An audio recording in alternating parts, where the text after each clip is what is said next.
नमस्कार दोस्तों, आप सभी का स्वागत है और एक नए वीडियो में। जी हाँ दोस्तों, छत्तीसगढ़ पुलिस विभाग के अंतर्गत दोस्तों छत्तीसगढ़ में आरक्षक बैंड के कुल 3 पदों पर यानी कि तकनीकी पदों पर भर्ती किया जाना है दोस्तों, जिसके लिए छत्तीसगढ़ राज्य के स्थानीय निवासियों अगर इस पर इच्छुक है पात्र उम्मीदवार पुरुष उम्मीदवारों के लिए छत्तीसगढ़ पुलिस विभाग के अंतर्गत दोस्तों भर्ती किया जाना है, जिसकी पूरी जानकारी देखेंगे दोस्तों। इसमें बताया गया है कि जो भी उम्मीदवार दोस्तों पुलिस विभाग के अंतर्गत आरक्षक बैंड के लिए दोस्तों 3 पदों पर भर्ती किया जाना है, इसके लिए ऑनलाइन करना चाहते हैं तो दोस्तों छत्तीसगढ़ पुलिस की ऑफिशियल वेबसाइट www.cgpolice.gov.in पर जाकर दोस्तों 20 अक्टूबर से, जी हाँ दोस्तों 20 अक्टूबर 2023 से ऑनलाइन आवेदन आमंत्रित किया जा रहा है ना।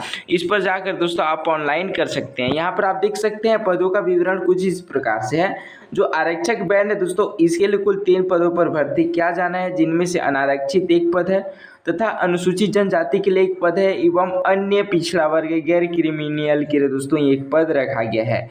इसकी जो कुल पद है दोस्तों 3 पद रखा गया है। अगर हम इसमें वेतनमान की बात करें दोस्तों, जो कि यहाँ पर आप देख सकते हैं वेतन मैट्रिक्स लेवल 4 के अंतर्गत दिया जाएगा। अगर दोस्तों यहाँ पर आप देख सकते हैं इसमें प्रस्तावित भर्ती का जो कार्यक्रम है कुछ इस प्रकार से है। अगर हम ऑनलाइन आवेदन की जो प्रारंभिक तिथि देखें तो 20 अक्टूबर से दोस्तों यहाँ पर शुक्रवार से शुरू हो जाएगा तथा ऑनलाइन आवेदन पत्र जो भरने की अंतिम तिथि रहेगा दोस्तों वो 30 अक्टूबर तक चलेगी, ठीक है। उसके साथ ही दोस्तों जो परीक्षा शुल्क रहेगी वो अनारक्षित एवं अन्य पिछड़ा वर्ग के लिए 200 रुपये रहेंगे तथा अनुसूचित जाति तथा अनुसूचित जनजाति के लिए 125 रुपये यहाँ पर परीक्षा शुल्क लिया जा रहा है। उसके साथ ही बात कर लेते हैं दोस्तों भर्ती केंद्र की। तो भर्ती केंद्र दोस्तों आवेदन पत्रों एवं दस्तावेज की छानबीन, शारीरिक नापजोक, शारीरिक दक्षता परीक्षा के साथ दोस्तों आपको 25 किलोमीटर की दौड़ प्रति चाल के अनुसार दोस्तों यहाँ पर दिया जाएगा, जो कि प्रथम वाहिनी छत्तीसगढ़ सशस्त्र बल के अंतर्गत जो भिलाई दुर्ग जिले के अंतर्गत आपका भर्ती केंद्र मंगाया गया है ना। उसके साथ ही अगर हम वेतनमान की देखिए तो जो वेतनमान रहेगा दोस्तों, जैसे कि हम आपको पहले ही बता चुके हैं कि जो सैलरी रहेगा दोस्तों वेतन मैट्रिक्स लेवल 4 के अंतर्गत दिया जाएगा, जो कि दोस्तों 19,500 रुपये यहाँ पर लगभग अंदाजा लगा सकते हैं ना।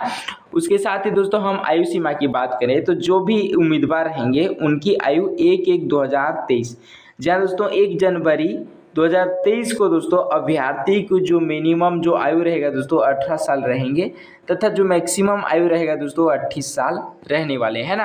याद रखिएगा 1 जनवरी 2023 की स्थिति में जो उम्मीदवार रहेंगे उनकी आयु 18 वर्ष होनी चाहिए तथा दोस्तों अधिकतम 28 वर्ष से अधिक नहीं होना चाहिए, है ना।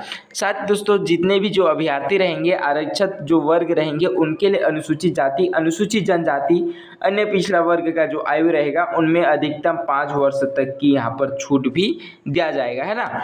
उसके साथ ही दोस्तों हम इसके महत्वपूर्ण दस्तावेजों की बात करेंगे तो सबसे पहले बात कर लेते हैं दोस्तों शैक्षणिक अर्हता की, है ना। आरक्षक बैंड के लिए तो आरक्षक बैंड के लिए सबसे पहले हम जो क्वालिफिकेशन की बात करें दोस्तों तो आपको 10+2 प्रणाली के अंतर्गत कक्षा 10वीं अथवा हायर सेकेंडरी यानी कि कक्षा 12वीं अथवा समकक्ष परीक्षा छत्तीसगढ़ में स्थित विद्यालय से उत्तीर्ण करना आवश्यक रहेगा। दोस्तों अगर आप 10वीं के हैं, 12वीं के हैं या फिर दोस्तों आप जो विश्वविद्यालय से उत्तीर्ण हैं तो किसी भी जो कैटेगरी में है दोस्तों तो आप इसके लिए दोस्तों एलिजिबल माने जाएंगे, है ना। तथा दोस्तों जो नक्सल प्रभावित क्षेत्र रहेंगे या नक्सल पीड़ित परिवार रहेंगे उनके लिए दोस्तों ये जो परिवार हैं उनके लिए 5वीं कक्षा या 8वीं कक्षा के उम्मीदवार रहेंगे तब भी दोस्तों इसके लिए एलिजिबल माने जाएंगे, है ना। साथ ही दोस्तों अभ्यर्थियों को म्यूजिक नोटेशन के आधार पर वाद्य यंत्र बजाना आना चाहिए, है ना। सेना या अन्य केंद्रीय पुलिस बल के कर्मचारियों को जिन्हें बैंड वाद्य यंत्र से बजाने की दक्षता प्राप्त हो उन्हें विशेष प्राथमिकता दी जाएगी। साथ ही जो शारीरिक अर्हता की बात करें तो अभ्यर्थी के पास न्यूनतम जो शारीरिक अर्हता है वो होनी चाहिए।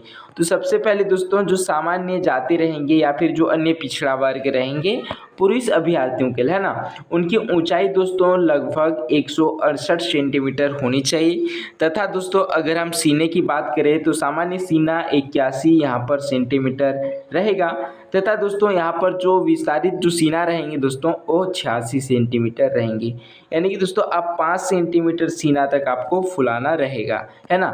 उसके साथ ही यहाँ पर आप देख सकते हैं दोस्तों मराठा जो अनुसूचित जाति है, गोरखा, गढ़वाली, जो कुमाऊँ है, या फिर जो बस्तर संभाग के राज्य जैसे कि बस्तर, बीजापुर, सुकमा, दंतेवाड़ा, नारायणपुर, कांकेर, कोंडागांव है ना।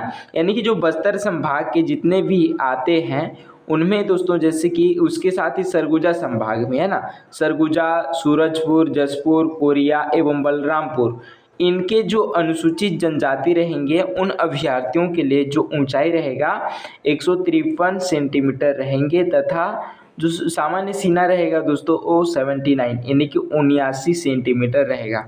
तथा फुलित सीना के साथ दोस्तों यहाँ पर 84 सेंटीमीटर तक होना चाहिए, है ना। ये रहेगा दोस्तों आपके बस्तर एवं सरगुजा जो संभाग है उन्हीं के लिए, है ना।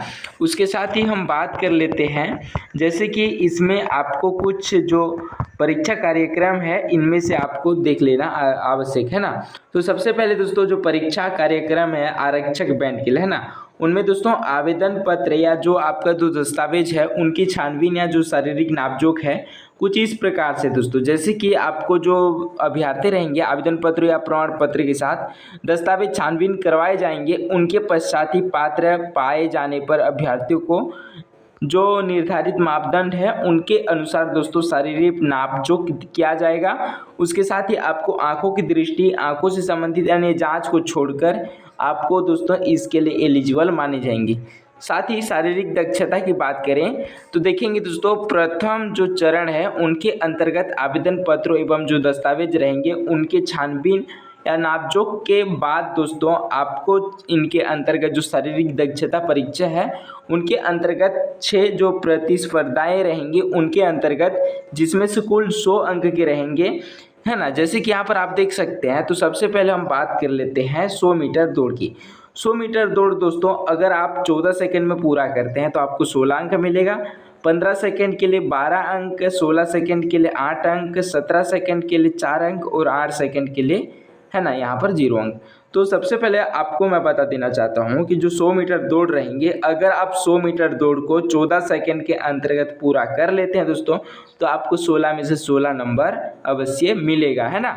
ये रहा। जैसे कि अब बात कर लेते हैं 1500 मीटर दौड़ की। 1500 मीटर दौड़ दोस्तों अगर आप 5 मिनट 30 सेकेंड या 19 से कम में कर लेते हैं तो आपको 16 में 16 नंबर मिलेगा, है ना।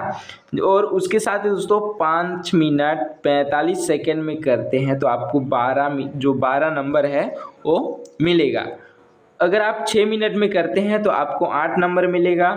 6 मिनट 15 सेकेंड में करते हैं तो आपको 4 नंबर मिलेगा, है ना। उसके साथ ही लंबी कूद है। लंबी कूद में दोस्तों आपको अगर 16 फीट लंबी कूद जाते हैं तो आपको 16 नंबर मिलेगा। 15 फीट अगर कूद जाते हैं दोस्तों तो 12 नंबर मिलेगा। 14 फीट के अंतर्गत 8 नंबर मिलने वाला है। उसी के साथ ही ऊंची कूद है। ऊंची कूद के अंतर्गत भी यहाँ पर आप देख सकते हैं गोला फेंक है जो कि 16 पाउंड वजन के अंतर्गत दिया जाएगा। उसके साथ ही आपको दोस्तों ट्रेड टेस्ट भी दिया जाएगा। ट्रेड टेस्ट के अंतर्गत यहाँ पर आप देख सकते हैं उसके साथ ही 15 किलोमीटर की दौड़ प्रति चाल के अंतर्गत दिया रहेगा, है ना। यहाँ पर आप देख सकते हैं बोनस अंक के आधार पर दोस्तों आपको छत्तीसगढ़ शासन द्वारा जो प्राधिकृत संस्था है उनमें कंप्यूटर का जो पाठ्यक्रम या जो डिग्री है जो डिप्लोमा है उनका प्रमाण पत्र रहेगा दोस्तों। तो आपको अधिकतम 5 से 10 अंक बोनस के आधार पर दिया जाएगा। इसके लिए दोस्तों कोई भी यहाँ पर जो यात्रा भत्ता है वो दिया नहीं जाएगा। अभ्यर्थियों को यह ध्यान अवश्य रखना चाहिए, है ना। ये रहा दोस्तों आपके छत्तीसगढ़ पुलिस विभाग के अंतर्गत छत्तीसगढ़ जो बैंड है उनके लिए नोटिफिकेशन।